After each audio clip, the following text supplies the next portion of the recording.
جو بھی انبیاء کی آنے والی جو کیا ہے فائدے کی باتیں ہیں، وہ ساری باتیں اللہ تعالیٰ نے حضرت عیسیٰ علیہ السلام کو سکھائی تھی۔ تو اور اسی طریقے سے اللہ نے تورات بھی سکھایا اور انجیل بھی سکھایا۔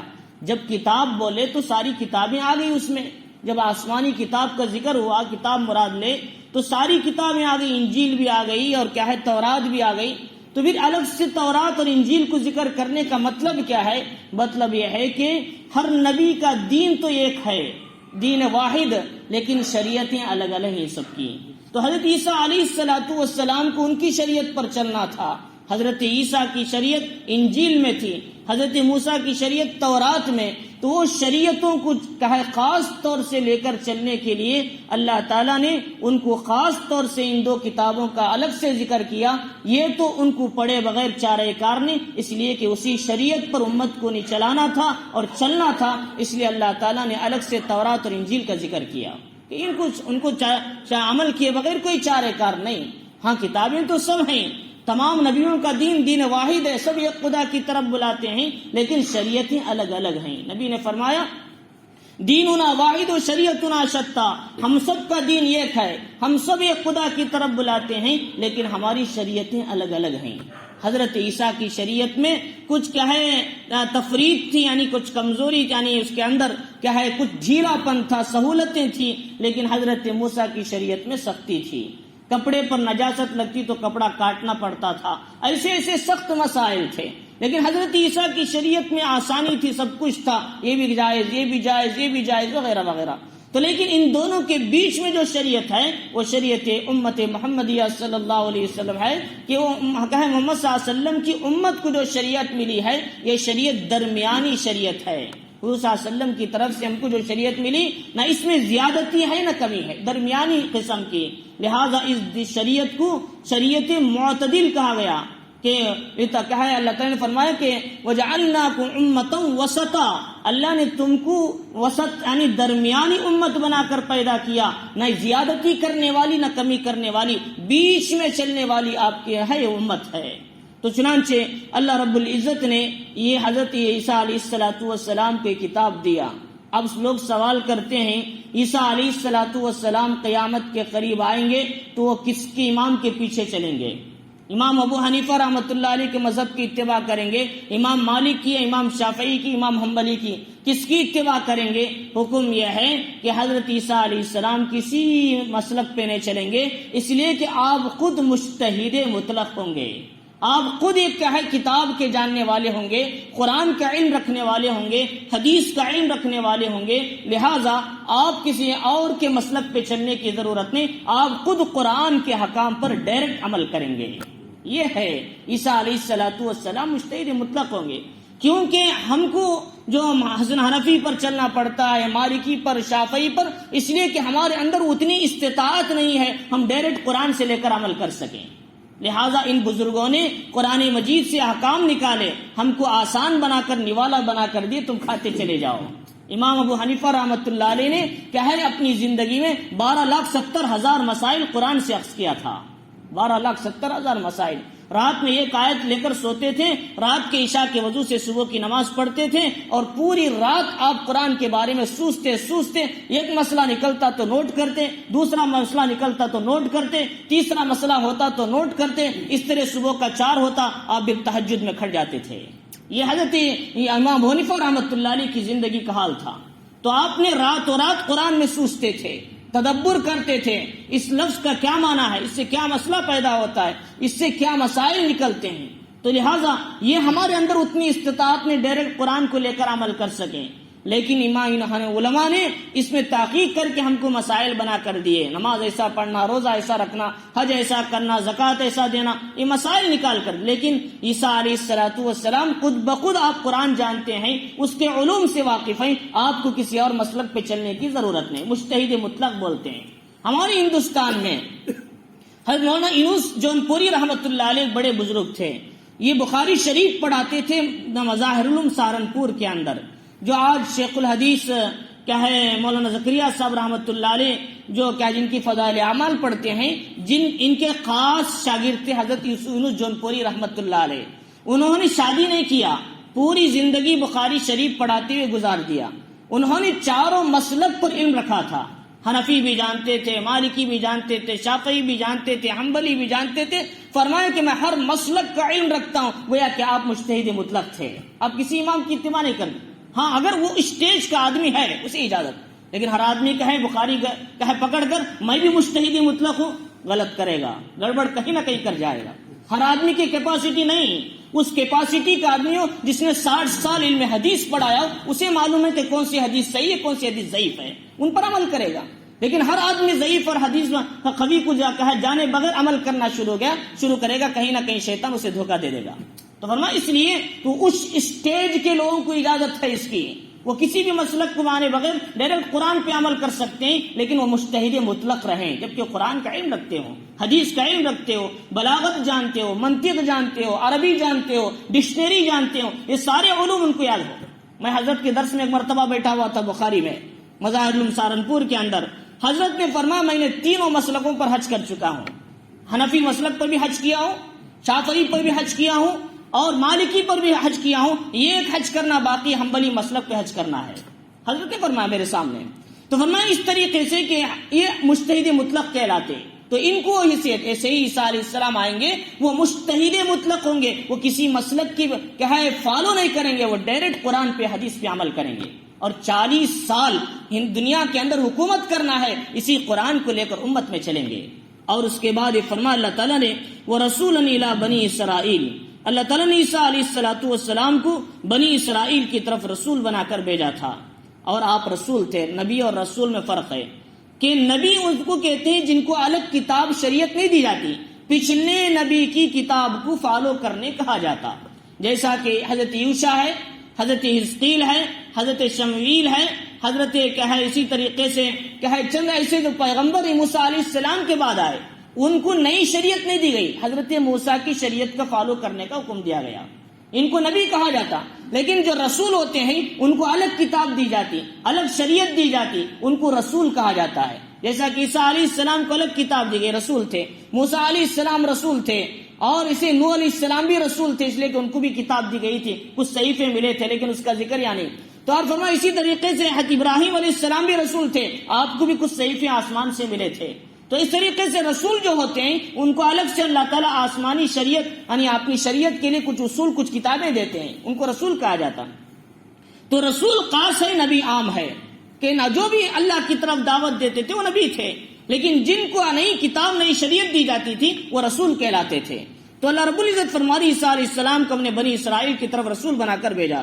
انی قد جئتکم بآیۃ من ربکم، انہوں نے کہا میں تمہارے پاس تمہارے رب کی طرف سے نشانیاں لے کر آیا ہوں. کیا نشانیاں؟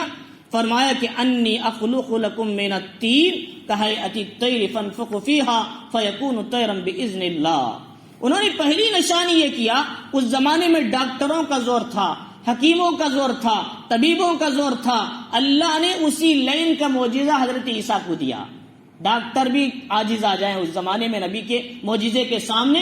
تو انہوں نے اس زمانے میں جو اندھے ہوتے تھے، برس کے بیمار ہوتے تھے، سفید سفید چٹے نکلتے ہیں، برس کہتے ہیں، ایسی بیماروں کو بڑے بڑے حکیم بھی علاج کرنے سے عاجز آ چکے تھے. لیکن اللہ نے حضرت عیسیٰ کے ہاتھ میں وہ معجزہ دیا تھا، آپ ہاتھ پھیرتے تو اس کی بیماری صحت مند ہو جاتی تھی. آپ ساری بیماریاں سے جتنی تھی سب ختم ہو جاتی صرف ہاتھ پھیرنے پر. یہ معجزہ اللہ نے اس ماحول میں لایا جبکہ طبیبوں کا زور تھا، حکیموں کا زور تھا. تو اللہ تعالیٰ فرما رہی کہ انہوں نے کہا کہ میں پرندے کی شکل کا ایک مٹی سے بناتا ہوں، پرندے کی شکل کی ایک چیز، پھر اس کے بعد اس میں میں ہوا پھونکتا ہوں، یعنی پھونک مارتا ہوں. تو فرمایا فیکون طیرا باذن اللہ، اللہ کے حکم سے وہ پرندہ بن کر اڑنے لگتا تھا. یہ آپ کے ایک معجزہ تھا. تو آپ نے پرندے کی شکل میں بنائی اور اس سے اللہ کے حکم سے کہا کہ اسے اڑ جا تو اڑنے لگتا تھا. جب تک لوگ دیکھتے رہتے تھے پرندہ اڑتا ہی تھا، جب لوگ دیکھنا بند کرتے تو پرندہ نیچے گر جاتا تھا. یہ اللہ تعالیٰ نے معجزہ حضرت عیسیٰ علیہ السلام کو عطا کیا تھا. اور دوسرا معجزہ وَأُبْرِئُ الْأَكْمَحَ وَالْأَبْرَصَ وَأُحْيِي الْمَوْتَى بِإِذْنِ اللَّهِ. اور دوسرا معجزہ یہ کہ مادرزاد نابینا اور برس کے بیماروں کو آپ تندرست کرتے تھے ہاتھ پھیرنے کے ذریعے سے. تو جو نابینا ہوتے تھے، اکمہ کہتے ہیں کہ ہے دن میں نظر آتا، رات کو نظر نہیں آتا، ان کو اکمہ کہا جاتا. پھر کانا دور سے کوئی چیز ڈبل نظر آتی، ایسے لوگ. یا بالکل نابینا ہیں، آپ ہاتھ پھیرتے تو ان کو بینائی آ جاتی تھی، روشنی نظر آتی تھی. اور جو بیمار ہوتے تھے ہاتھ پھیرتے تو صحت مند ہو جاتے تھے. یہ اللہ تعالیٰ نے دوسرا معجزہ دیا تھا. اور تیسرا معجزہ وہ علم ہوتا باذن اللہ، اللہ کے حکم سے مردوں کو زندہ کرتے تھے. کسی بھی قبر کے پاس چلے گئے، قبرستان میں، کہا کہ قم باذن اللہ، کھڑ جا، تو اٹھ کر کھڑ جاتا تھا مردہ اور ان کے ساتھ بات کرنے لگتا تھا. یہ اللہ تعالیٰ نے حضرت عیسیٰ علیہ السلام کو یہ حکم کیا ہے، یہ معجزہ دیا تھا. حضرت عیسیٰ علیہ السلام نے اس معجزے پر 4 انسانوں کو زندہ کیا تھا. 4 انسانوں کو. ان میں سے پہلا شخص آپ کا دوست کیا ہے، اس کا نام آزر تھا. ایک ہے آزر، تو یہ جو آزر عین سے ہے، تو آپ کا دوست تھا، اس کا انتقال ہونے لگا. ان کی بہن نے کہا تمہارا دوست انتقال ہو رہا ہے، تمہارے ساتھ ساتھ رہتا تھا، آپ آئیے ذرا اس کے لیے دعا کیجئے. تو آپ جب گئے تو 3 دن کی مسافت کا وقت تھا.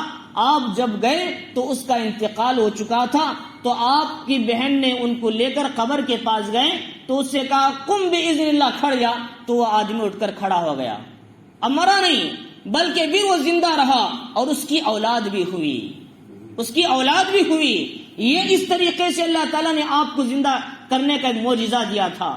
دوسرا ایک بوڑھا آدمی تھا، اس کی کہے بیٹا کہے چارپائی پہ لیٹا ہوا تھا، اٹھنے کی طاقت نہیں تھی، کوڑ وغیرہ کی بیماری میں مبتلا تھا. آپ نے ہاتھ پھیرا تو اٹھ کر کھڑ گیا اور خود بخود کیا جو چارپائی ہے اٹھا کر لے جا کے گھر میں رکھ دیا. تو اللہ تعالیٰ نے ایسی طاقت اس میں دے دی. اور تیسرا جو آدمی عاشر تھا اس زمانے کا، عاشر کہتے ہیں ٹیکس وصول کرنے والا، انکم ٹیکس آفیسر ہوتے ہیں وہ CTO وغیرہ. تو اس طریقے سے کہ اس زمانے میں عاشر تھا جو عشر وصول کرنے والا، جو ٹیکس یعنی وغیرہ وغیرہ. تو اس کی ایک بیٹی تھی، انتقال ہونے لگی. آپ گئے دعا کیا تو بیٹی اٹھ کھڑی ہوئی، اس کی اولاد ہوئی. اور اس طریقے سے ایک تھے حضرت سام ابن نوح. یہ حضرت نوح علیہ السلام کا بیٹا تھا، سام، حام، یافس. 3 بیٹے ایمان والے تھے، ان میں ایک بیٹا سام تھا. تو یہ جتنی جو اولاد یہاں پر جو کیا ہے ملک شام، کیا اسی طریقے سے عرب وغیرہ کے علاقوں میں ہے، وہ سب سام کی اولاد ہے. ہم یافس کی اولاد ہندوستان والے، اور حام کی اولاد وغیرہ وہ سب کیا ہے یاجوج ماجوج وغیرہ سب ان میں آتے ہیں. تو ان کی اولاد پھیلی طوفان نوح کے بعد. تو ان کو اللہ تعالیٰ نے حکم دیا کہ عیسیٰ علیہ السلام نے گئے سام ابن نوح کے مزار کے پاس، ان سے کہا قم باذن اللہ، کھڑ جاؤ. تو اٹھ کر کھڑے ہو گئے. ان کے بال آدھے سفید ہو چکے تھے. انہوں نے کہا کہ آپ کے بال سفید کیوں گئے؟ انہوں نے کہا کہیں قیامت کا زلزلہ تو نہیں آ گیا، کہ کہیں حساب کتاب کا میدان تو نہیں، اس لیے میرے بال اس ڈر سے سفید ہو گئے ہیں. تو قیامت کے خوفناک منظر سے ان کے بال سفید ہو چکے تھے خبر میں ہی اٹھنے سے پہلے. تو چنانچہ اٹھے تو انہوں نے کہا کہ دوبارہ چلے جاؤ اپنی قبر میں. انہوں نے کہا میں نہیں جاتا، لیکن ایک شرط ہے کہ آپ دعا کرو اللہ قیامت کے ہولناک منظر سے مجھے بچا لے. حضرت عیسیٰ نے دعا کیا تو دوبارہ اسی قبر میں چلے گئے اور انتقال ہو گیا ان کا. تو اس طریقے سے عیسیٰ علیہ السلام نے 4 شخصوں کو آپ نے زندہ کیا تھا. اور سام ابن نوح یہ 1 سال 2 سال کے آدمی نہیں تھے، 4000 سال پہلے پرانے آدمی تھے. 4000 سال پہلے آدمی کو آپ نے زندہ کیا تھا. تو یہ جو زندہ کرنا کیسے تھا؟ بِإِذْنِ اللَّهِ. یہ بِإِذْنِ اللَّهِ یہاں ایک جگہ آیا ہے، لیکن دوسری جگہ سورہ انعام کے اندر اللہ رب العزت نے کیا ہے سورہ مائدہ کے اندر اس طریقے سے اللہ تعالیٰ نے جگہ جگہ لفظ لایا بِإِذْنِ اللَّهِ وَأُبْرِئُ الْأَكْمَحَ بِإِذْنِ اللَّهِ کہ وَأُحْيِي الْمَوْتَى بِإِذْنِ اللَّهِ. یہ بتانے کے لیے یہ معجزے میں خود نہیں کر رہا ہوں، اللہ کے حکم سے صادر ہو رہے ہیں. یہ بتانے کے لیے میری طاقت نہیں ہے، معجزہ میں نہیں کر سکتا.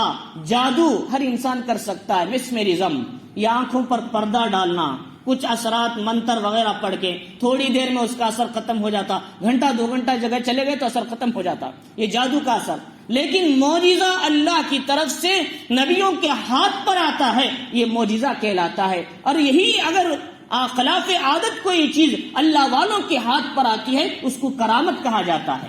تو کرامت الگ ہے اور معجزہ الگ، یعنی کرامت اللہ والوں کے ہاتھ پر جو صادر ہوتی اور معجزہ نبیوں کے ہاتھ پر صادر ہوتا. اور یہ جو معجزہ اور کرامت جو ہے یہ کیا ہے آدمی کی عام عادت کے علاوہ ہوتا ہے. انسان سوچتا ہے تو عادت کے خلاف ہوتا ہے. جیسا کہ ہمارے ہندوستان میں پنجاب کے علاقے میں شیخ احمد سرہندی رحمۃ اللہ علیہ تھے، ہمارے سلسلہ نقشبندیہ کے بزرگوں میں، حضرت کی مزار کے پاس ایک اللہ تعالیٰ نے کرامت رکھی ہے، جس کو قرآن یاد نہیں رہتا وہاں جا کر قرآن پڑھ لیتا ہے کامل، اللہ بھی اسرنوں سے قرآن کا حافظ بنا دیتے ہیں۔ تو یہ کچھ ایسے اللہ والوں کی کرامتیں اب بھی ہیں، لیکن ان کو خدا نہیں سمجھنا۔ کرامتیں اپنی جگہ ہیں لیکن خدا نہیں سمجھنا، یہ اللہ تعالیٰ اپنے بندوں کے لیے عطا کرتے ہیں، لیکن اس میں شرک کے اندر نہ گھس جانا اس کی وجہ سے۔ تو یہ کرامت اللہ والوں کے پاس جو آتی ہے وہ کرامت کہا جاتا، اور انبیاء کے ہاتھ پر آتی ہے اس کو معجزہ کہا جاتا۔ معجزہ اللہ کی طرف سے ہوتا ہے، کرامت بھی اللہ کی طرف سے ہوتی ہے، یہ خود اپنی طاقت سے نہیں لا سکتے۔ یہ اللہ تعالیٰ سمجھا رہے باذن اللہ سے۔ وَأُنَبِّئُكُم بِمَا تَأْكُلُونَ وَمَا تَدَّخِرُونَ فِي بُيُوتِكُم۔ بھی عیسیٰ علیہ السلام کا چوتھا معجزہ یہ تھا، لوگ گھر میں کچھ کھاتے تھے تو آپ کو معلوم ہو جاتا کہ آج فلاں گھر والے کیا کھا رہے ہیں، اور یہ بھی پتا چلتا کہ آپ کے گھر میں کیا ذخیرہ بنا کے رکھیں، چاول کا، انار کا، باجرے کا، کیا ذخیرہ آپ کے۔ آپ گھر مسجد میں بیٹھ کر بولتے تھے فلاں گھر میں چاول کا اتنے موٹے پڑے ہوئے ہیں، یہ بول دیتے۔ اور بچے طلبہ پڑھنے کے لیے آپ کے پاس مکتب میں آتے تھے تو بچوں سے کہتے آج تمہارے گھر میں بنا کر کھایا گیا ہے، ماں باپ اٹھا کر چھپا کے رکھتے تھے، تو بچے آ کر پوچھتے کہ آج فلاں چیز تم نے گھر میں بنائی، لوگ پوچھتے تمہیں کس نے بتایا؟ حضرت عیسیٰ نے بتایا، تو لوگ کہتے کہ عیسیٰ کہیں بہت بڑا جادوگر معلوم ہوتا ہے۔ تو اس طریقے سے کہ حضرت عیسیٰ علیہ السلام گھروں میں رکھی ہوئی چیزوں کے بارے میں بتا دیتے تھے، آپ نہیں دیکھتے تھے۔ تو یہ اللہ تعالیٰ نے کچھ معجزے حضرت عیسیٰ علیہ السلام کو عطا کیا تھا، اور فرمایا ان فی ذلک لآیۃ لکم ان کنتم مؤمنین، بے شک اس میں کیا ہے تمہارے لیے نشانیاں ہیں اگر تم ایمان رکھتے ہو، اگر تم یقین رکھتے ہو۔ تو عیسیٰ علیہ السلام کی یہ معجزے جو عطا کیے گئے، اور فرمایا مصدقا لما بین یدی من التوراۃ، اور پھر حضرت عیسیٰ علیہ السلام کے 4 معجزے ہوئے، اور آپ کی ذمہ داری کیا ہے؟ فرمایا آپ کی ذمہ داری ہے کہ آپ سے پہلے جو کتاب تورات آئی اس کی تصدیق کرنا، اس کے مضامین کو بھی بولنا، اس کی ترویج کرنا، اپنی کتاب انجیل پر عمل کرانا، پیچھے تورات کی بھی تصدیق کرنا۔ اسی لیے کیا ہے ہر امتی کو یہ کہا گیا جو نبی پر جیسے رسول اللہ تعالیٰ نے بنایا ہے، جس لائن سے آپ کے بارے میں احکام آئے ہیں اسی لائن سے ہر امتی پر، ہر رسول پر ایمان لانا ضروری ہے۔ کہ ہاں اگر وہ صراحتاً ہے، جیسے قرآن مجید میں 27 سے 28 انبیاء علیہ السلام کا ذکر آیا پوری تفصیل کے ساتھ ایمان لاؤ، لیکن صرف معلوم ہے کہ نبی ہیں تو اتنا ایمان لاؤ، لیکن نبی کا انکار کرنا جائز نہیں ہے، درست نہیں ہے۔ جیسا بھی ہو جس حالت میں جانتے ہیں اس حالت میں ہر امتی کو نبیوں پر ایمان لانا ضروری ہے۔ اس لیے کیا کہتے ہیں آمنت باللہ وملائکتہ وکتبہ ورسلہ والیوم الآخر والقدر خیرہ وشرہ من اللہ تعالی والبعث بعد الموت۔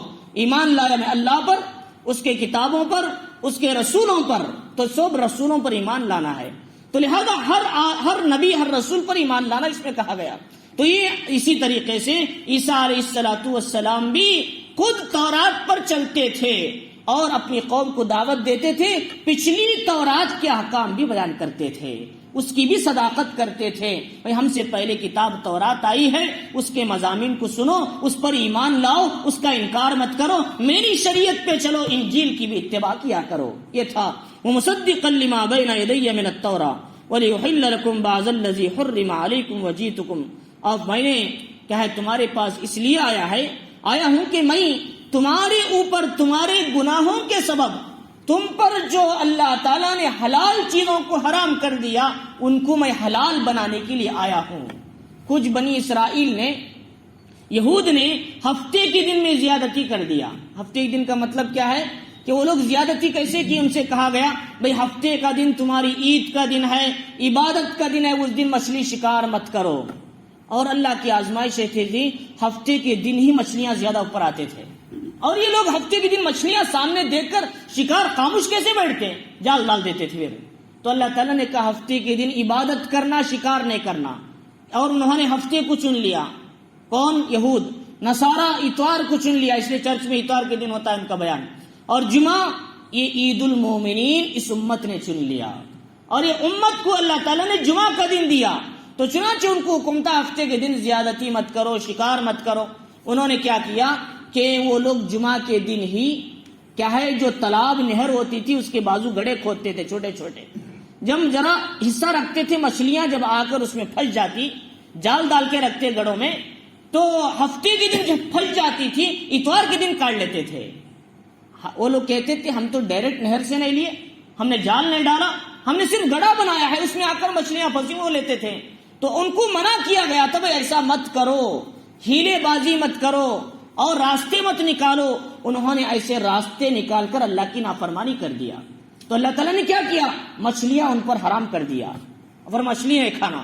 ایسے ہی جو چونچ والے یعنی جو بغیر چونچ کے پرندے ہیں ان کو بھی اللہ تعالیٰ نے حرام کر دیا تھا، چھوٹے چھوٹے منہ رکھتے ہیں ان کو بھی، ان پرندوں کو بھی اللہ نے حرام کر دیا۔ عیسیٰ علیہ السلام آئے، پھر ان کو مچھلی حلال کر کے دیا اللہ کے حکم سے، پھر ان پرندوں کو حلال کیا۔ یہ عیسیٰ علیہ السلام کے حکم سے اللہ کی طرف سے یہ حلال یہ چیزیں جو حرام تھی اللہ نے ان کو حلال کر دیا۔ تو چنانچہ اللہ رب العزت فرما رہی فَبِظُلْمٍ مِّنَ الَّذِينَ هَادُوا حَرَّمْنَا عَلَيْهِمْ طَيِّبَاتٍ أُحِلَّتْ لَهُمْ وَبِصَدِّهِمْ عَن سَبِيلِ اللَّهِ كَثِيرًا وَأَخْذِهِمُ الرِّبَا وَقَدْ نُهُوا عَنْهُ وَأَكْلِهِمْ أَمْوَالَ النَّاسِ بِالْبَاطِلِ۔ اللہ تعالیٰ نے قرآن مجید میں سورہ النساء کے اندر پارہ نمبر 6 کے دوسرے صفحے میں فرمایا ان یہودیوں کے ظلم کی وجہ سے، گناہوں کی وجہ سے اللہ نے پاکیزہ چیزوں کو بھی ان پر حرام کر دیا تھا، ان کی نافرمانی کی وجہ سے۔ تو چنانچہ اللہ رب العزت نے آگے بتایا کہ اس کے بعد کہ انہوں نے کیا ہے وَجِئْتُكُمْ بِآيَةٍ مِّن رَبِّكُمْ، اور بھی میں تمہارے رب کی طرف سے نشانیاں لے کر آیا ہوں، فَاتَّقُوا اللَّهَ وَأَطِيعُونِ، اللہ سے ڈرو اور میری اطاعت کیا کرو۔ ان اللہ ربی و ربکم، میرا اور تمہارا پروردگار اللہ ہے، فَاعْبُدُوهُ، اسی کی عبادت کرو، هَذَا صِرَاطٌ مستقیم، یہی سیدھا راستہ ہے۔ ہم کیا کہتے ہیں؟ اہدنا الصراط المستقیم، اے اللہ ہمیں سیدھے راستے پر چلا۔ کون سا سیدھا راستہ؟ وہ قرآن کا راستہ ہے، صحیح تورات کا راستہ ہے، صحیح انجیل کا راستہ ہے، تمام نبیوں کا راستہ ہے، وحدانیت کا راستہ ہے، اور زیادتی ظلم سے پاک راستہ ہے، انبیاء شہداء صالحین کا راستہ ہے، یہ سیدھا راستہ ہے۔ اللہ نے فرمایا اولئک الذین انعم اللہ علیہم من النبیین والصدیقین والشہداء والصالحین، یہ نیک لوگ ہیں، صدیقین شہداء، ان پر اللہ نے انعام کیا تھا۔ تو اہدنا الصراط المستقیم، ہم کو سیدھا راستہ چلا۔ کون سا راستہ؟ صراط الذین انعمت علیہم، ان لوگوں کا راستہ جن پر آپ نے انعام کیا۔ وہ کون تھے؟ انبیاء تھے، صدیقین تھے، شہداء تھے، ان لوگوں کے راستے پہ چلا۔ غیر المغضوب علیہم، ان لوگوں کا راستہ نہیں جن پر تیرا غضب نازل ہوا، ان کی چہرے بدل گئے، ان پر عذاب آیا، ان کے چہرے بندر سے تبدیل ہو گئے، ان کے چہرے خنزیر سے بدل گئے، اللہ کا غضب ان پر نازل ہوا۔ وہ یہود کا راستہ نہیں، ان کے راستے سے بچا۔ اور وہ نصارہ گمراہ ہو گئے، عیسیٰ علیہ السلام کو خدا کا بیٹا کہہ کر اور عیسیٰ علیہ السلام کو برا بھلا بول کر، یہ جو گمراہ ہو گئے، ان کے راستے پہ بھی مت چلا۔ کون سا راستہ ہے؟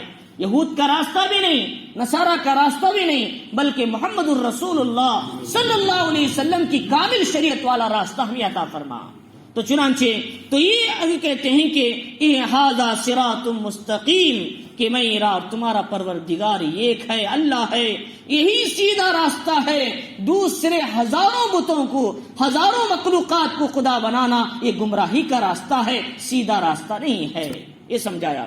اور اس کے بعد یہ بتایا کہا فلما حس عیسیٰ منہم الکفر، جب آپ نے نصیحت کیا بنی اسرائیل کو اور بتاتے رہے اور کیا سمجھاتے رہے، لیکن بنی اسرائیل ماننے کے لیے تیار نہیں ہوئی۔ آپ کو تہمت لگائی، جادوگر کا بیٹا کہا، یا بھی ناپاک ہے، حرام کا بچہ کہا، اس طریقے کی غلط باتیں کہ عیسیٰ علیہ السلام کے بارے میں۔ اور دوسری طرف کچھ لوگ تھے عیسیٰ علیہ السلام کی محبت میں خدا کا بیٹا کہہ دیا، ایک طرف زیادتی ایک طرف کمی، اس طرح ان کے اندر آ گئی۔ تو اور یہود کی طرف سے یہ تہمتیں آنے لگی، تو حضرت عیسیٰ علیہ السلام نے سوچا کہ اب کفر بڑھنے والا ہے، اب کفر محسوس ہونے لگا، اور میری بات سننے کے لیے قوم تیار نہیں، اور مجھے مارنے تک تیار ہو چکی ہے۔ ایسی حالت میں یہود نے اس زمانے کا جو بادشاہ تھا روم کا جو عیسائی بادشاہ تھا، تو اس روم کے بادشاہ کو انہوں نے پھسلایا، عیسائیوں کا بادشاہ تھا، اور اس سے کہا کہ یہ تمہاری حکومت میں بغاوت کر رہے ہیں، یہ تمہاری حکومت کے خلاف جا رہے ہیں، اور لوگوں کو گمراہ کر رہی ہیں، لہذا ان کو سزا دینا چاہیے۔ اس زمانے میں سزا یہ تھی، جو بھی آدمی حکومت کی بغاوت خلاف کرتا تھا اسے صلیب پر لٹکا کر میخ مارا جاتا تھا، یعنی ایسے ہاتھ پھیلا کر اس کو میخ مارا جاتا، پھر اس کو سولی پر لٹکایا جاتا تھا۔ یہ اس زمانے کی سزا تھی۔ عیسیٰ علیہ السلام کو بھی وہ لوگ پکڑنے آئے آپ کو گرفتار کرنے کے لیے، تو اللہ رب العزت نے حکم دیا کہ جب یہ لوگ آئے تو اللہ تعالیٰ نے عیسیٰ علیہ السلام کو آسمانوں پہ اٹھا لیا، اور ان کی شکل و صورت، ان کا ایک آدمی اندر گھسا کھڑکی سے تو آپ کو مارنے کے لیے اور دروازہ کھولنے کے لیے حضرت عیسیٰ کی صورت اسے دے دیا، تو یہ صورت کا آدمی بن گیا۔ لوگ اسے پکڑ کر گئے، یہی عیسیٰ علیہ السلام ہے، لے جا کر ہاتھ پہ میخ مارے اور سولی پر لٹکا دیا، حالانکہ عیسیٰ علیہ السلام آسمانوں پہ چل چکے تھے، ان کو پتا ہی نہیں تھا۔ اللہ کہتے ہیں مکروا، انہوں نے بھی تدبیر کیا، مکر کیا، اور میں بھی تدبیر کیا، لیکن میری تدبیر ان کی تدبیر سے بڑی ہوئی ہے۔ میں نے اپنے پیغمبر کو بچا لیا، میں نے محفوظ کر لیا، اور کوئی انسان سوچ بھی نہیں سکتا۔ ان کی شکل و شباہت خود انہی کے آدمی کو دیا، اور ان کا ہی بڑا سردار جو کفریہ گمراہ راستے پر تھا اسی کو پکڑ کر انہوں نے سولی پہ چڑھا دیا۔ تو چنانچہ جب یہ کیا ہے عیسیٰ علیہ السلام کیا ہے سولی پر چڑھ گئے، یہ کیا ہے ان کا عقیدہ ہے عیسائیوں کا۔ عیسیٰ علیہ السلام سولی پر چڑھے، ان کی وفات ہو گئی، دفن کیا گیا، پھر زندہ ہوئے، پھر آسمانوں پہ گئے، یہ عیسائیوں کا عقیدہ ہے۔ ہمارا عقیدہ عیسیٰ علیہ السلام سولی پہ نہیں چڑھے، آپ کو وفات نہیں ہوئی، بلکہ آپ زندہ پورے جسم اور حقیقت کے ساتھ آسمانوں پہ گئے، آپ کو سولی پر نہیں چڑھایا گیا، یہ ہمارا عقیدہ۔ اور ہمارا عقیدہ قرآن کے حکم کے مطابق مضبوط ہے، کیوں؟ وما قتلوه وما صلبوه ولكن شبه لهم، حضرت عیسیٰ کو نہ انہوں نے قتل کیا نہ سولی پر چڑھایا، بلکہ ان کی شباہت والے آدمی کو انہوں نے قتل کیا تھا، قرآن کہتا ہے۔ تو ہمارا قرآن سچا ہے پچھلی کتابوں سے، نہ انجیل کی اب صحیح حروف باقی ہیں، نہ کہے تورات کے صحیح احکام باقی ہیں، جو بھی ہے ٹرانسلیشن ہے، لیکن صحیح کتاب اگر باقی ہے 1442 سال، یعنی تقریباً 40 پر 2 سال ہوتے ہیں، اللہ رب العزت نے کہ ہے یہ قرآن کو آج تک حرف بحرف پورے احکام کے ساتھ باقی رکھا ہے، یہ اللہ کا معجزہ ہے۔ تو چنانچہ کہتے ہیں کہ ان کا عقیدہ وہ ہے، ہمارا عقیدہ یہ ہے، لیکن ہمارا عقیدہ مضبوط ہے قرآن کے حکم کے موافق۔ اور اس کے بعد یہ بتایا اللہ رب العزت نے کہ انہوں نے کہا فلما حس عیسیٰ منہم الکفر، انہوں نے کفر محسوس کیا، قال من انصاری الی اللہ، انہوں نے کہا کون اللہ کے دین کے لیے کھڑا ہوگا؟ سب کے سب نافرمان بن گئے، اللہ کے دین کے لیے کون کھڑا ہوگا ہمارے میں سے؟ ذرا اٹھو بھائی۔ تو انہوں نے کہا کہ 12 آدمی کھڑ گئے آپ کی دین کی مدد کرنے کے لیے، 12 حواری تھے۔ حواری کہتے ہیں خالص دوست، مخلص دوست، ہر حال میں آپ کا ساتھ رہیں، کبھی آپ کا ہاتھ نہ چھوڑیں۔ تمام صحابہ نبی کے حواری تھے، تمام صحابہ نبی کے حواری تھے۔ جنگ احد میں کیا کیا انہوں نے قربانیاں دکھائی۔ حضرت ابو دجانہ نے اپنی پیٹھ کو چھلنی کیا، حضرت طلحہ نے اپنے ہاتھ کو شل کر دیا، حضرت دیگر کتنے ایسے صحابہ ہیں جنہوں نے اپنی زندگیاں نبی کے جان کے لیے قربان کر دیا، یہ حواری تھے نبی کے صحابہ اکرام۔ تو اسی لیے صلی اللہ علیہ وسلم نے فرمایا کہ یہ خاص طور سے ہر نبی کا ایک حواری ہوتا ہے، لیکن میرا حواری زبیر ہے، وہ حواری زبیر بن عوام رضی اللہ تعالیٰ عنہ، صلی اللہ علیہ وسلم نے خاص طور سے ان کو حواری کہا تھا۔ تو فرمائیں بہرحال تو انہوں نے 12 آدمی کھڑ گئے، تو 12 آدمی کھڑ کے انہوں نے کہا کہ قال الحواریون نحن انصار اللہ، ہم اللہ کی مدد کرنے کے لیے تیار ہیں۔ تو اللہ کی مدد یہ کیسے کریں گے؟ اللہ کی مدد نہیں، اللہ کے دین کی مدد کریں گے۔ ان تنصروا اللہ ینصرکم ان تنصروا دین اللہ، اگر تم اللہ کے دین کی مدد کرو گے ینصرکم، اللہ تمہاری مدد کرے گا۔ اللہ کی مدد ہمیں کرنے کی ضرورت نہیں، اللہ محتاج نہیں ہے، اللہ کے دین کی مدد کرنا ہے۔ اللہ کسی کی مدد کے بھی محتاج نہیں، لیکن ہماری ذات کے فائدے کے لیے، ہماری زندگی کی اصلاح کے لیے اللہ کہتے ہیں کہ جیسے کہتے ہیں اقرض اللہ قرضا حسنا، اللہ کو قرض دو۔ اللہ کو اسی کو کمی پڑ گئی کہ اللہ کو قرض دے؟ زمین اس کا، آسمان اس کا، چاند اس کا، ستارے اس کے، بہر اس کے، نالے ندیاں اس کی، یہ وادیاں سرسبز و شاداب اس کی، قرض کیوں دے رہا ہے؟ فرمایا نہیں مجھے نہیں، میرے غریب کو قرض دو، مجھے قرض دینے کے برابر ہے۔ تو اللہ تعالیٰ فرماتی تو اسی طریقے سے اللہ کے دین کی مدد کرو۔ اور ان تنصروا اللہ ینصرکم، تو انہوں نے کہا نحن انصار اللہ، ہم اللہ کے دین کی مدد کرنے کے لیے تیار ہیں۔ آمنا باللہ، ہم اللہ پر ایمان لائے، واشہد بأننا مسلمون، ہم گواہی دیتے ہیں کہ کیا ہے ہم فرما بردار ہیں اور اللہ کی اطاعت پہ چلنے والے ہیں۔ انہوں نے کہا ربنا آمنا بما انزلت، اے ہمارے پروردگار ہم ایمان لائے اس پر جو آپ نے عیسیٰ علیہ السلام پر انجیل نازل کیا، اور واتبعنا الرسول، اور رسول نے جو شریعت ہم کو دیا اس کی اتباع کریں گے، اس کے پیچھے چلیں گے، فاکتبنا مع الشاہدین، اور ہم کو بھی کیا ہے گواہی دینے والوں کے ساتھ ہمارا نام بھی لکھ دیجئے۔ یہ گواہی دینے والے کون ہیں؟ فرمائے گواہی دینے والے یہ امت محمدیہ صلی اللہ علیہ وسلم ہے۔ قیامت کا دن ہوگا، اولین و آخرین کا اجتماع ہوگا، اللہ تمام نبیوں کو عدالت میں بلائیں گے، پوچھیں گے کیا تم نے اپنی دعوت و تبلیغ امت تک پہنچایا تھا؟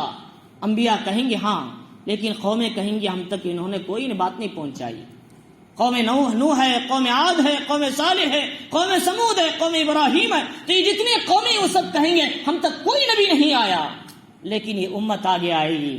ارے جھوٹو کہ جتنی امتیں سب جھوٹ بول رہے، اللہ کا گواہ ہے، ہم نے قرآن میں پڑھا ہے حضرت نوح نے بھی دعوت دیا، حضرت ابراہیم نے بھی دعوت دیا، حضرت ہود نے بھی دعوت دیا، حضرت صالح نے بھی دعوت دیا، اور محمد الرسول اللہ صلی اللہ علیہ وسلم نے بھی اپنے حق کو ادا کیا ہے۔ تو اللہ تعالیٰ یہ امت کو گواہ بنا کر لائیں گے۔ یہ گواہی دینے والی امت، حق بولنے والی امت، صداقت والی امت، یہ امت کا مقام اتنا اونچا ہے، قیامت کے دن اللہ عدالت میں اس کا مقام دکھائیں گے۔ تو لہٰذا یہ امت کا امت پناہ باقی رکھنے کے لیے کیا کرنا ہے؟ فرمایا کہ قرآن پڑھو، قرآن کے حکام پہ چلو، محمد الرسول اللہ صلی اللہ علیہ وسلم کے سنت کو اپنے گھروں کے اندر داخل کرو اور اس پہ زندگی بناؤ، تو اللہ تعالیٰ قیامت کے دن ہمارا یہ مقام برقرار رکھیں گے۔ تو فرمایا کہ انہوں نے کہا اے اللہ ہم کو بھی گواہی دینے والوں میں شامل فرما۔ انہوں نے اس امت کے ساتھ شامل ہونے کے لیے انہوں نے دعائیں کی، اور فرمایا وَمَكَرُوا مَكَرَ اللَّهِ، انہوں نے مکر کیا اور اللہ تعالیٰ نے بھی تدبیر کیا، واللہ خیر الماکرین، اللہ تعالیٰ بہترین تدبیر کرنے والے ہیں۔ یہاں مکر کا معنی ان کی طرف منسوب ہوگا تو مکر کریں گے، مکر کہتے ہیں دھوکہ دینا، فریب دینا، یا اللہ کی طرف اگر مکر کا لفظ استعمال ہوگا معنی ہوگا تدبیر کرنا، سوچنا، کوئی راستہ نکالنا، یہ اللہ کی طرف منسوب معنی میں۔ اگر ان کی طرف منسوب ہوگا نافرمانوں کی طرف، کہیں گے ہے مکر کرنا، فریب کرنا اور دھوکہ دینا، ایسے معنی ان کی طرف استعمال ہوں گے۔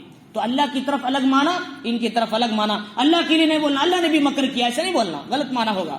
اور اس کے بعد فرمایا اذ قال اللہ یا عیسیٰ انی متوفیک، اللہ نے کہا تھا یعنی آپ آسمانوں پہ اٹھائے جانے سے پہلے، اے عیسیٰ انی متوفیک ورافعک الی، میں تمہیں وفات دوں گا اور اپنی طرف اٹھاؤں گا۔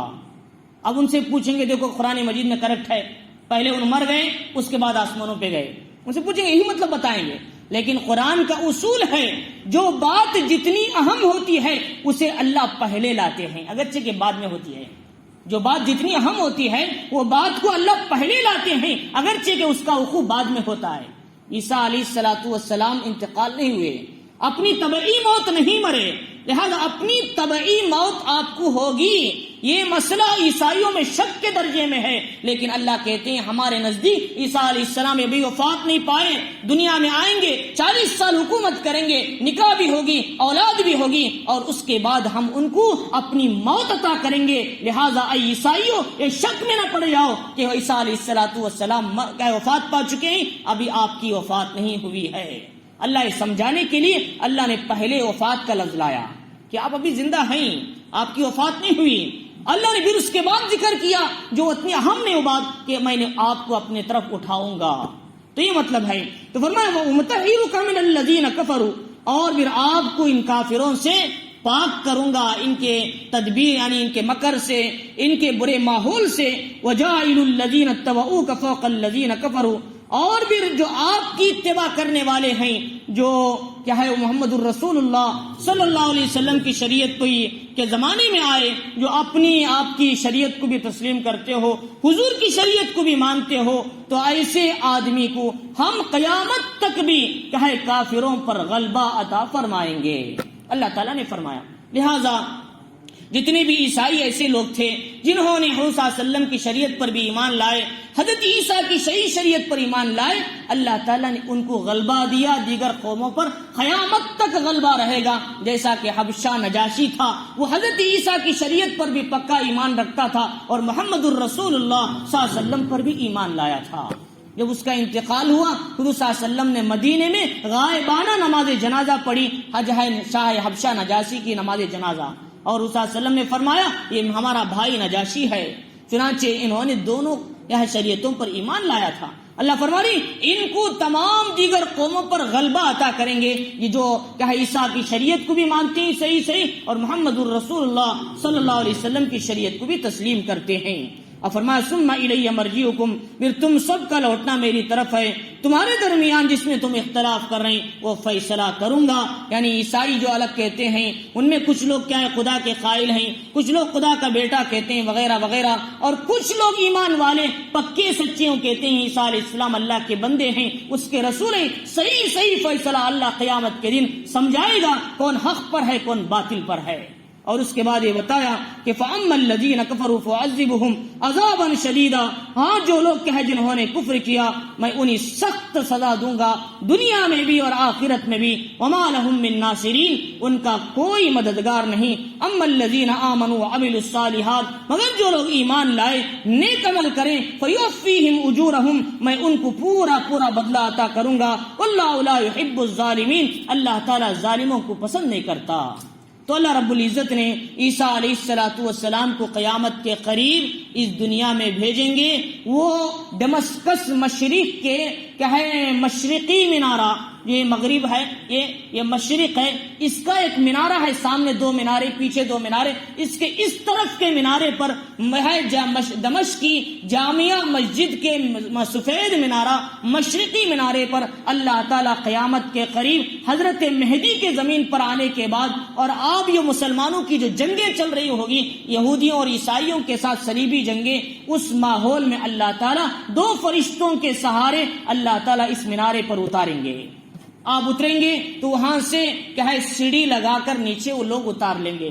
اب لوگ سوال کرتے ہیں عیسیٰ علیہ السلام سات آسمان سے دو فرشتوں کے سہارے مینارے پر اترے تو اس سے نیچے اترنے میں کیا پریشانی تھی، سیڑھی کیوں لگائی؟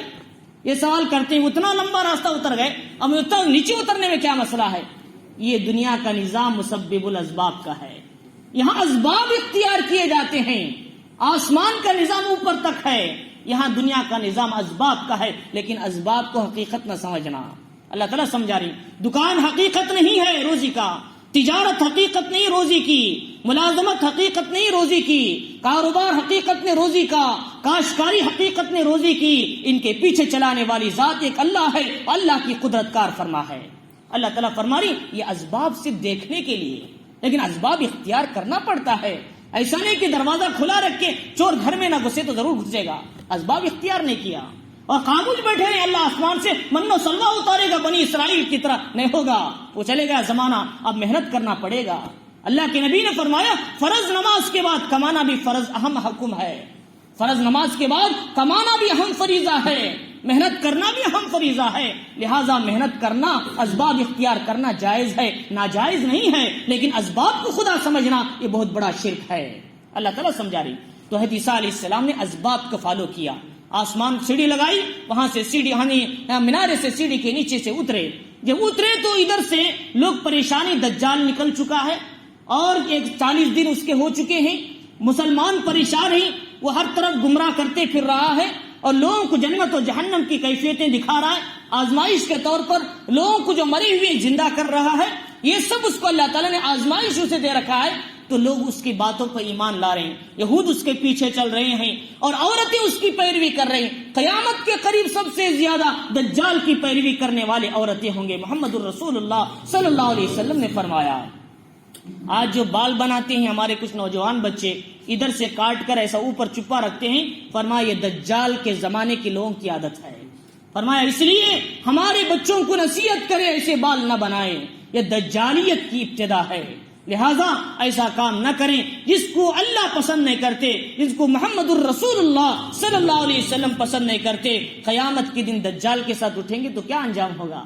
تو تو لہذا اس لیے فرمایا یہ کام نہ کریں، سیدھی سادی کٹنگ بنائے، اس میں زیادتی نہ کریں، فضول نہ کریں، اور ان کے جو طریقے نہ اپنائیں، اگر طریقہ اپنانا ہے تو حضرت ابو بکر صدیق کا طریقہ اپنائیں، حضرت عمر کا طریقہ اپنائیں، حضرت علی کا طریقہ اپنائیں، حضرت عثمان کی سنت کو اپنائیں، محمد الرسول اللہ صلی اللہ علیہ وسلم کی سنت کو اپنائیں۔ نبی نے فرمایا علیکم بسنتی و سنت الخلفاء الراشدین المہدیین عضوا علیہا بالنواجذ، میری سنت کو، میرے خلفاء راشدین کی سنت کی اقتدا کرو اور ان کی سنت کو یہ داڑوں سے مضبوط پکڑ لو، اللہ کے نبی نے فرمایا۔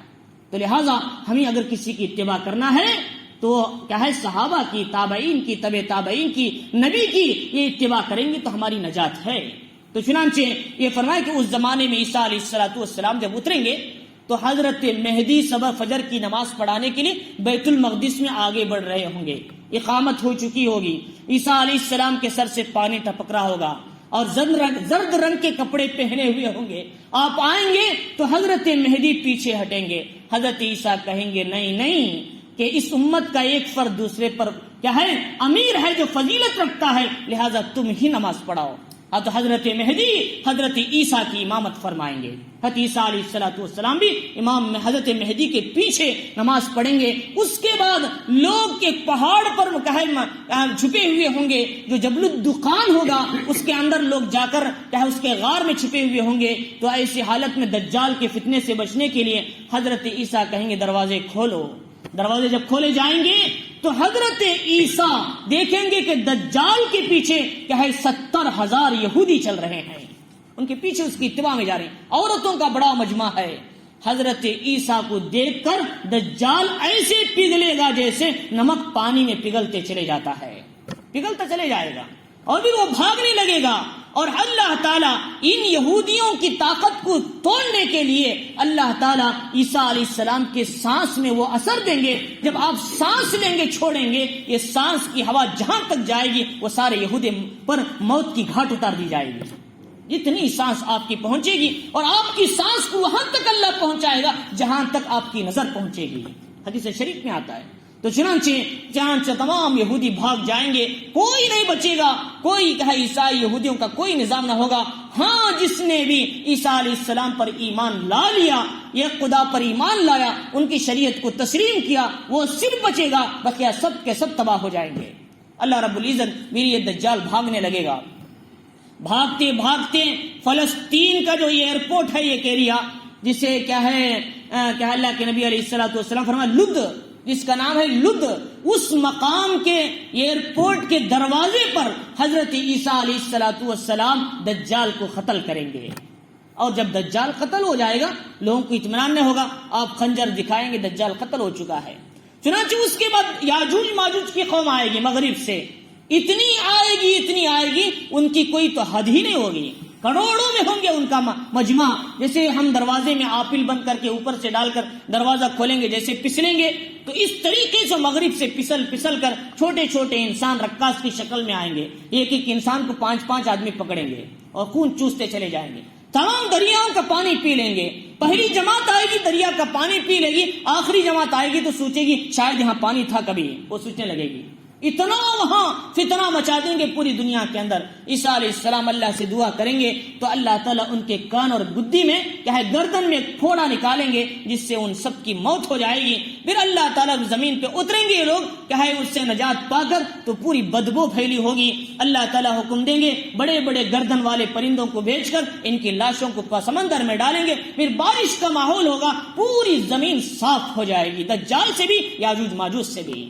اب یہ وہ زمانہ ہوگا جو عیسیٰ علیہ السلام کی حکومت کا زمانہ، 40 سال ہوگا، کوئی صدقہ قبول کرنے والا نہ ہوگا، مال کی اتنی بہتات ہو جائے گی، ہر سب کے پاس مال ہوگا، دولتیں ہوگی، سب کچھ ہوگا، لیکن حرام کاری نہیں ہوگی، گناہ نہیں ہوگا، امن کا ماحول ہوگا، سکون کا ماحول ہوگا۔ شاید عیسیٰ علیہ السلام کے زمانے میں رہنے والا بہت ہی خوش نصیب آدمی ہوگا۔ تو چنانچہ وہ امن کا ماحول، ایک انار توڑے گا کہ 40 آدمی ایک انار سے کھائیں گے، اتنی برکت ہوگی۔ سام کے منہ میں بچہ ہاتھ رکھے گا، سام کاٹے گا نہیں، زہریلی کوئی اثر نہیں ہوگا۔ یہ سب اللہ تعالیٰ حضرت عیسیٰ کے زمانے کے اندر جو 40 سال حکومت کریں گے امن و سکون کے دیں گے۔ آپ دنیا سے پردہ فرمائیں گے، نکاح کے بعد 19 سال رہیں گے، آپ کی اولاد ہوگی، آپ کیا ہے حضور کے مزار میں جا کر آپ دفن ہو جائیں گے، اس کے بعد آپ حکم دیں گے میرے بعد بنو تمیم کا ایک آدمی ہے مقاد، اسے اپنا ذمہ دار قرار دینا۔ چنانچہ لوگ اسے آپ کا جانشین بنا لیں گے، وہ نصیحت کرے گا، دین کی بات بتائے گا۔ جب وہ بھی چلے جائے گا، دنیا سے وفات پا جائے گا، اللہ رب العزت انسانوں کے سینوں سے قرآن کو اٹھا لیں گے۔ اب دین سب اٹھا لیا جائے گا، علم اٹھا لیا جائے گا، قرآن اٹھا لیا جائے گا۔ لوگ اس وقت کہیں گے ہمارے بڑے بھی کلمہ پڑھتے تھے، چلو بھائی کلمہ تو پڑھ لو کم از کم۔ یہ حال آ جائے گا امت کا، نہ قرآن ہوگا، نہ نماز ہوگی، نہ دین ہوگی، لوگ دین سے دور ہو جائیں گے، اور پھر کیا ہے لوگوں کو دین نام کی کوئی چیز معلوم نہ ہوگی، قرآن نام کی کوئی چیز معلوم نہ ہوگی، کلمہ پڑھنا بھی اس وقت کا بہت بڑا مقام ہوگا۔ یہ حال آ جائے گا، اور دنیا کے کسی کونے کونے میں اللہ اللہ بولنے والے ہوں گے، ان کی وجہ سے اللہ دنیا کائنات کا نظام چلائیں گے۔ اس کے بعد کیا ہوگا کہ اس کے بعد یہ ہوگا کہ اللہ رب العزت کیا ہے پھر کیا ہے یہ سورج کو مشرق سے نکالنے کے بجائے مغرب سے نکالیں گے، ایسے ادھر سے آنے کے بجائے ایسے آئے گا۔ تو ایک دن یہ سورج کیا ہے اللہ کے نبی علیہ السلام نے فرمایا جب سورج ڈوبتا ہے تو کہاں جاتا ہے معلوم ہے آپ کو؟ صحابہ نے فرمایا واللہ اعلم ورسولہ اعلم، اللہ اس کے رسول زیادہ جانتے۔ فرمایا جب یہ سورج اللہ کے سامنے جاتا ہے ڈوب کر تو سجدے میں گر جاتا ہے، سجدے میں گر جاتا ہے، کہ فرمایا کہ بھی وہ اللہ سے مانگتا ہے اے اللہ میں مشرق سے نکلوں یا مغرب سے نکلوں؟ اللہ کہتے ہیں جہاں سے آ وہیں سے نکل جا، مشرق سے آ جاتا ہے۔ پھر اگر کسی دن اللہ کہیں آسمان قیامت کے دن اب مغرب سے نکل جا، جیسے ڈوبا ہے وہی واپس نکل جائے گا۔ اور فرمایا اس وقت توبہ والوں کا دروازہ بند ہو جائے گا، توبہ کا دروازہ بند، اس وقت کے ایمان کا بھی اعتبار نہیں، اس وقت کے توبہ کا بھی اعتبار نہیں۔ اس لیے فرمایا کہ توبہ کا دروازہ بند ہونے سے پہلے توبہ کر لو، ورنہ کب بند ہوگا کسی کو پتا نہیں ہے۔ تو چنانچہ فرمایا اس کے بعد زمین سے ایک کہے جانور نکلے گا، دابۃ الارض، نبی پاک علیہ السلام نے فرمایا وہ نکلے گا تو کہاں سے کہے آج صفا کا جو پہاڑ ہے وہ پھٹ کر اس کے اندر سے آئے گا، اور مکے اور مدینہ یعنی کہے حجر اسود اور حتیم کے بیچ میں وہ کھڑی آئے گا، یعنی مقام ابراہیم کے بیچ میں لوگ ڈر کر بھاگنے لگیں گے طواف کرنے والے، کچھ لوگ بچیں گے، ان کے چہرے کو دیکھے گا تو سب کے سب چہرے روشن منور ہو جائیں گے، لیکن کہیں جو نافرمان ہوں گے ان کے پیشانی پر ایسے ہاتھ لگا کے کافر نام لکھ کے چلے جائے گا، کافر لکھے گا ان کو جو نافرمان ہیں۔ اور کیوں؟ اس لیے کہ آئندہ ان پر اللہ کا عذاب نازل ہونے والا قیامت۔ تو چنانچہ وہ جانور پوری زمین چکر لگا لے گا، اور دابۃ الارض کے نکلنے کے بعد ایک دھواں نکلے گا، دھواں، اور یہ دھواں نکلے گا تو ایمان والوں کو جیسے سردی ہوتی ہے ویسی محسوس ہوگی، لیکن کافر ان کے لیے موت کی گھاٹ ہو جائے گی، اور کیا ہے وہ لوگ تنگ ہو جائیں گے، پریشان ہو جائیں گے، وہ سب کے سب اکثر لوگوں کو اللہ کی طرف سے عذاب کی شکل ان پر ہو جائے گی، یہ دھوائیں ان کو تباہ کرے۔ اور اس کے بعد پھر کیا ہے یہ سب کے سب ماحول ختم ہونے کے بعد آخری وقت ہوگا جو قیامت کا آنا ہے، حضرت اسرافیل علیہ السلام سور پھونکیں گے، تو ایسے ماحول میں کیا ہے نیک لوگ کیا ایک ہوا چلے گی، ان ہوا کے ذریعے سے جتنے نیک لوگ ہیں ان سب کی وفات ہو جائے گی۔ زمین میں کتنے لوگ ہیں کیسے چلتے چلتے ٹکر لگائیں گے، نیچے گریں گے، انتقال ہو جائیں گے، اور ان کو کوئی تکلیف نہیں ہوگی، اور سب کے سب اچھی ہوا سے، خوشبو والی اچھی ہوا سے سب کی سب وفات ہو جائے گی۔ اب جو بچیں گے دنیا میں نافرمان لوگ صرف رہیں گے دنیا میں، اللہ کا نام لینے والا کوئی نہیں رہے گا، اور برسرے بازار کیا ہے وہ گناہ کرتے جائیں گے، کوئی ان کو روکنے والا نہ ہوگا۔ ایسا ماحول آئے گا، اور اس زمانے میں کوئی کہے گا بھائی ذرا بازو جا کے گناہ کر، اس زمانے کا سب سے بڑا ولی کہلائے گا۔ تو فرمایا کہ وہ ماحول آ جائے گا، برسر عام گناہ ہوگا، آج کمروں میں ہو رہا ہے، اس زمانے میں بازار کے اندر گناہ ہوگا۔ تو ایسے ماحول میں اللہ رب العزت ان ذلیل گنہگار ترین انسانوں پر اللہ اپنی قیامت لائیں گے، تو پوری دنیا تباہ ہو کر سب کے سب ختم ہو جائیں گے، یہ قیامت کا منظر ہوگا۔ تو یہ میں آپ کو احادیث کی روشنی میں صرف آخری کا کچھ پس منظر آپ کو میں نے بتایا، اگر پورا سناؤں تو 15 سے 20 گھنٹے لگ جائیں گے علامات قیامت کے بارے میں۔ تو چنانچہ تو اللہ رب العزت فرمانی عیسیٰ علیہ السلام آئیں گے اور فرمایا ان کے جو بھی لوگ ہیں زندہ وہ لوگ حضرت عیسیٰ علیہ السلام پر ایمان لائیں گے. وَإِن مِّنْ أَهْلِ الْكِتَابِ إِلَّا لَيُؤْمِنَنَّ بِهِ قَبْلَ مَوْتِهِ وَيَوْمَ الْقِيَامَةِ يَكُونُ عَلَيْهِمْ شَهِيدًا. حضرت عیسیٰ کی وفات سے پہلے جتنے عیسائی ہیں جتنے یہودی ہیں آپ پر ایمان لائیں گے, آپ کو سچا مسیحا سمجھیں گے. جو نہیں سمجھیں گے وہ سب کے سب قتل کر دیے جائیں گے. یہاں تک کہ یہ جو پتھر ہوگا جو جھاڑ ہوگا وہ بھی کہے گا میرے پیچھے یہودی کھڑا ہے اس کو قتل کرو, سب کے سب قتل کر دیے جائیں گے. تو اس وقت مسلمانوں کی حکومت ہوگی.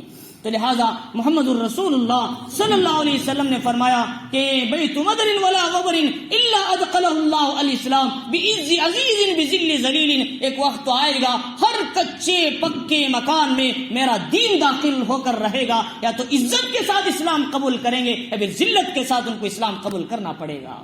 وہی زمانہ ہوگا اس وقت. تو چنانچہ اللہ رب العزت نے عیسیٰ علیہ السلام کی یہ جو زندگی ہے جو انسانوں کے لیے رحمت بنائیں گے وہ حضرت قرآن مجید کے احکام پر امت کو چلائیں گے. تو بہرحال اللہ رب العزت نے ان آیتوں کے اندر سب سے پہلی بات یہ بتائی کہ جتنی کتابیں اللہ تعالیٰ نے دی ہیں, انجیل ہے, تورات ہے, احکام ہیں, وہ جو صحیح کتابیں ان سب پر ایمان لانا اور حضرت عیسیٰ علیہ السلام کو جو معجزے عطا کیے ان کو بھی ماننا, اور قرآن جو بات صحیح کہتا ہے اس کو تسلیم کرنا, اور کیا ساتھ میں ہم جو محمد الرسول اللہ صلی اللہ علیہ وسلم کی امت ہے آپ کی پیروی کرنا, آپ کے طریقوں پر چلنا, اور ساتھ میں پچھلے جتنے انبیاء آئے ان سب کی رسالت کی تصدیق کرنا, ان سب کو نبی ماننا. اگر تفصیل کے ساتھ ہے تو تفصیل کے ساتھ, اگر کیا ہے مجمل ہے تو اجمال کے ساتھ ان پر ایمان لانا ضروری ہے. اور فرمایا دوسری بات یہ بتائی کہ اللہ کے دین کے لیے کھڑ جانا, حالات میں جب تقاضے آئے اللہ کے دین کے لیے کھڑ جاؤ تو کھڑنا یہ حضرت عیسیٰ علیہ السلام کے نیک لوگوں کی صفت ہے, اور محمد الرسول اللہ صلی اللہ علیہ وسلم کی صحابہ کی سنت ہے.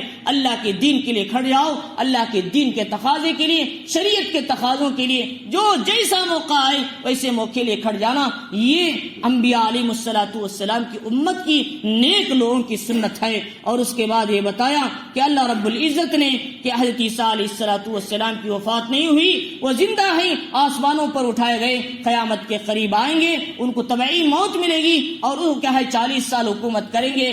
اللہ رب العزت نے ان کو زندہ رکھا ہے اور لوگوں کے لیے اللہ تعالیٰ نے ان کو نشانی بنایا ہے, وہ اس امت میں سب سے آخر میں آئیں گے. اللہ رب العزت نے آگے بتایا جو لوگ ایمان لائے نیک عمل کرے اللہ ان کو پورا اجر دیتے ہیں, جو لوگ جھٹلاتے ہیں اللہ ان کو دنیا میں بھی آخرت میں بھی سخت سزا دیتے ہیں. اللہ رب العزت ہمیں ان آیتوں کو سمجھنے اور اس کے اندر کے مضامین سے عبرت لینے کی توفیق عطا فرمائے.